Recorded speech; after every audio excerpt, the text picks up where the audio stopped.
जब रोज़ा रखते हैं तो दिन में सहते हैं और नमाज पढ़ते हैं और रमज़ान और आज़ान लगाते हैं मस्जिद में।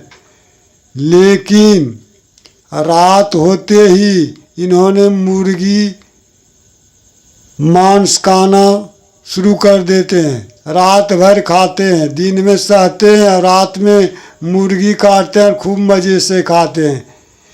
यानी जी के स्वाद के बस मूक प्राणियों मुर्गे को हनन करते हैं, वध करते हैं और रोज़ा रखते हैं। देखने की चीज़ है, जी के स्वाद के बस दिन में सहते हैं और रात में मुर्गी और जो है गाय का हनन करते हैं, रात भर मज़े में खाते हैं।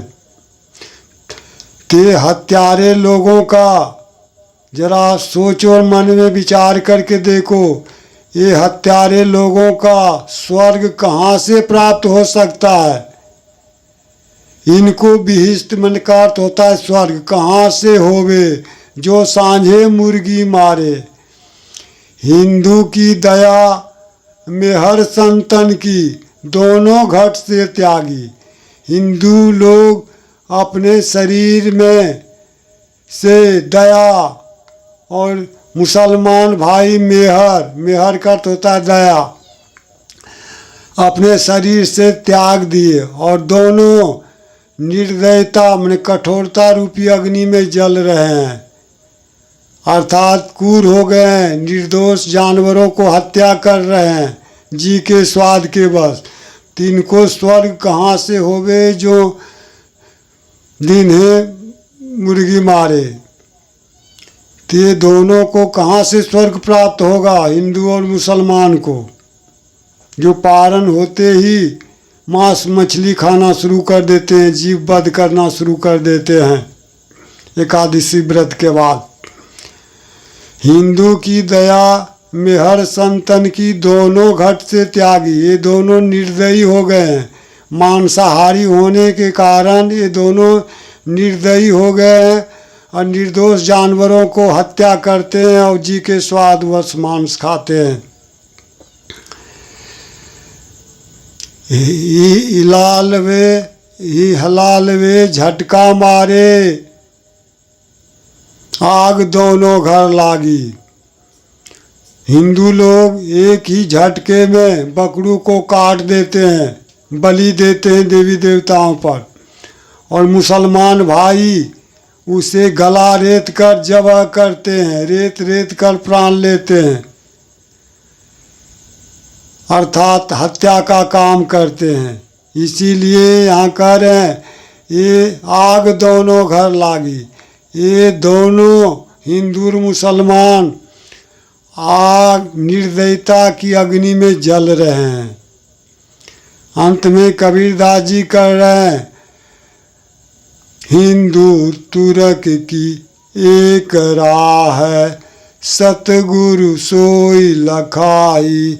हिंदू और मुसलमान दोनों को परमात्मा तक पहुँचने का, आत्मस्वरूप ज्ञान तक पहुँचने का एक ही रास्ता है, वो शरीर के अंदर है। एक ही राह है जिसे सद्गुरु ही दिखा सकते हैं। सद्गुरु सोई दिखाई कहे कबीर, सुनो भय संतों राम न काऊ खुदाई। संत कबीरदास जी कह रहे हैं सभी जीवों पर दया का भाव और करुणा का भाव रखना ही सभी जीवों के पीछे दया और करुणा का भाव करना ही तभी जीव का कल्याण संभव है। अर्थात जब तक ये जीव हत्या को छोड़कर अपने अंदर करुणा, सभी प्राणियों पर करुणा और दया का भाव नहीं रखेगा, प्रेम का भाव, तब तक उसे सही ज्ञान हो ही नहीं सकता, कल्याण संभव नहीं। इसीलिए यहाँ संत कबीर दास जी कह रहे हैं, न कोई राम है, न कोई ईश्वर है, न कोई खुदा है, बल्कि प्रत्येक प्राणी ही ईश्वर और खुदा है।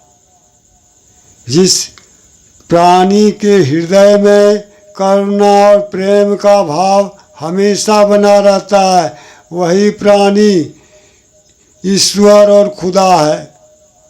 इसीलिए हे मानवों, अपने हृदय में करुणा और प्रेम की भाव रखो, सभी जीवों के पीछे कल्याण की भाव रखो, तभी तेरा उद्धार हो सकता है, नहीं तो कल्याण होने का कोई दूसरा रास्ता नहीं है।